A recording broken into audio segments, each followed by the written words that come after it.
Hey everybody, welcome back to another daily drop here on TarHeelIllustrated.com. I'm THI publisher Andrew Jones. And the topic today, a little diversion from football, Carolina basketball. Everybody's always in the mood for Carolina basketball. And guess what?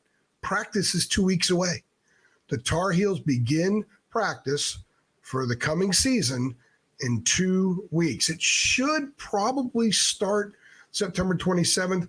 When I reached out to the program here earlier today, I was told that it hadn't been finalized, but very likely September 27th. So we're 2 weeks away. And I know a lot of you guys are excited because there's some really interesting new parts on this team. There are a lot of storylines. You've got RJ coming back, ACC Player of the Year, first team All-America. He has a shot to become the school's all-time leading scorer. He has a shot to gain legendary status. That will be one of the storylines we follow. But there's a lot of new stuff.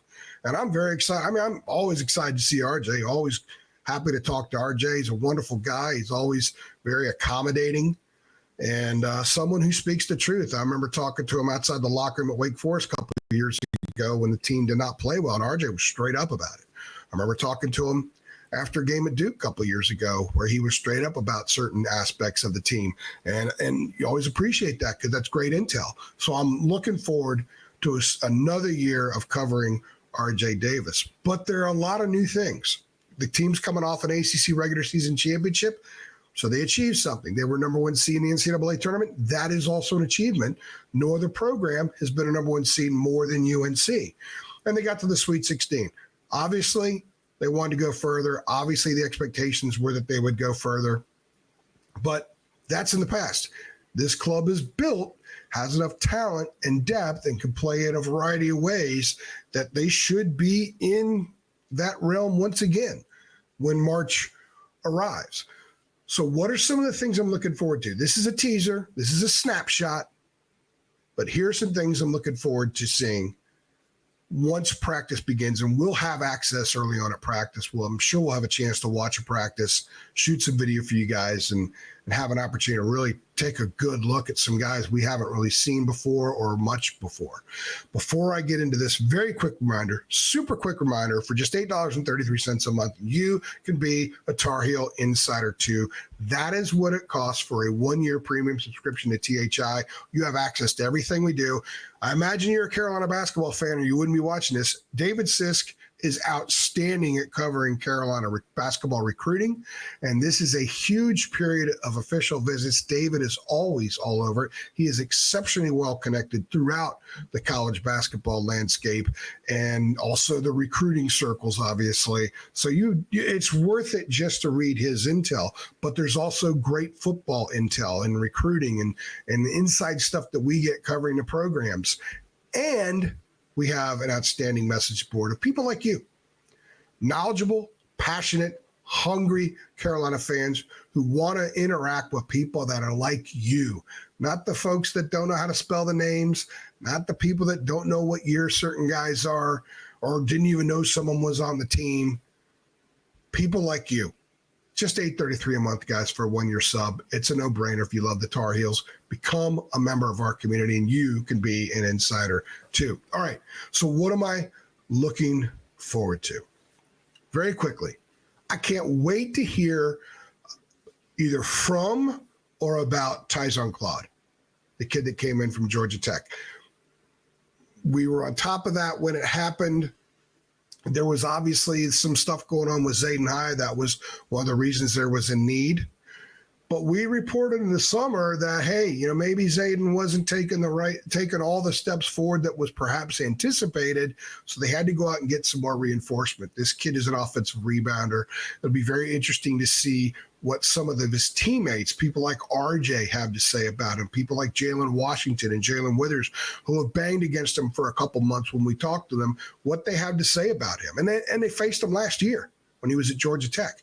I'm very interested in watching Cade Tyson and hearing what his teammates have to say about him.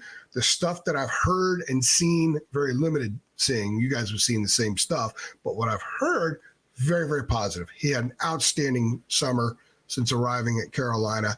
Huge part of what they're going to be moving forward. I'm looking forward to that. I cannot wait to talk to Jalen Washington. I cannot wait to ask him, how much weight have you gained? What are you doing in the weight room now that you weren't doing before? What's been added to the weights and the skill and the toughness and the fact that he now is going to have a massive role. And he knows going in, he's going to have a big role in this team. I'm really looking forward to talking to him, getting a gauge of his disposition about where he is moving forward. I also cannot wait to see what Elliot Cadeau has to say about his jump shot and about year two and about being more mature and about someone who had the keys last year, but now they're in his pocket all the time. It's his vehicle. He's the driver. No one else drives. It's the Elliot Cadeau show. Because as a sophomore, that's the kind of player he needs to be, and they will be a better team for all that Elliott's gone through and learned, especially if he can add to that perimeter jumper. He doesn't have to be great. If he can get up in the upper 20s, low 30s, I think that will be enough given what else they have around him.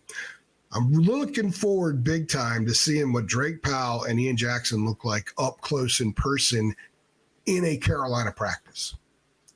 I just want to look at them, engage them against the other guys. Do they look like freshmen? Or do they not look like freshmen? What do their teammates have to say about them? When we talk to Hubert, what does he have to say about them?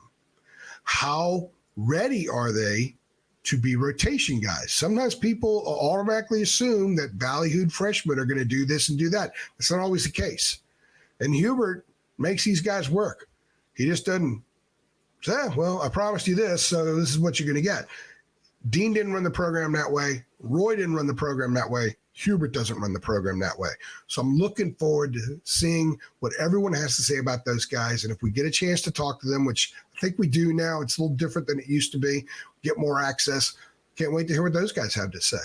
Also, Hubert in year 4.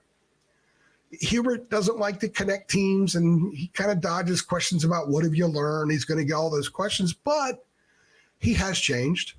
And I've been around this thing long enough with all these different programs I've covered outside of Carolina, whole ACC.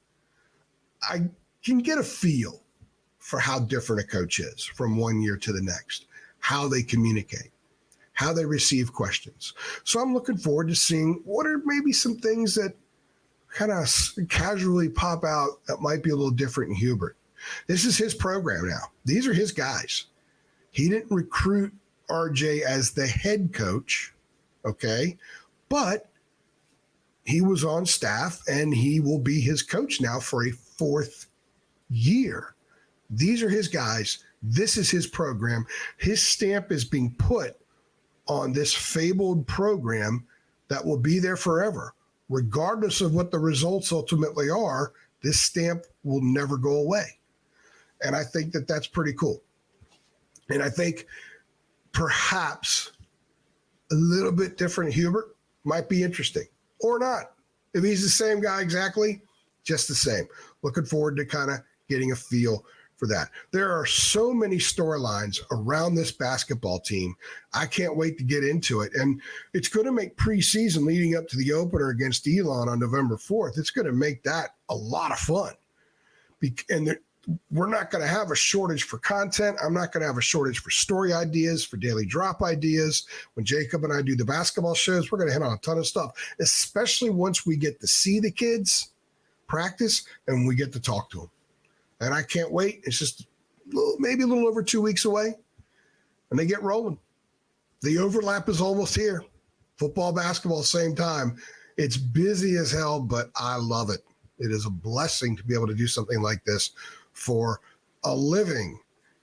Remember, guys, $8.33 a month, 1-year subscription. You can be a Tar Heel insider and have a blast with a bunch of people who are like you on our message boards. Not a bunch of mudslinging. It gets a little test chippy at times, but it's pretty respectful. If you have not subscribed to our channel here on YouTube, go ahead and do so right now. That doesn't cost anything. Make sure you like this video if you're excited about Carolina basketball starting in a couple of weeks. Make sure you tell all of your Carolina friends that we are here, and hit the notification bell so you get updates every time we upload a video, which is often. And soon, with the basketball football overlap, it's just going to be constant. And if you love the Tar Heels, you want to be on our YouTube channel and you want to be on our site. Shame on you if you're not on either. Anyway, I'm AJ, and I appreciate you guys stopping by.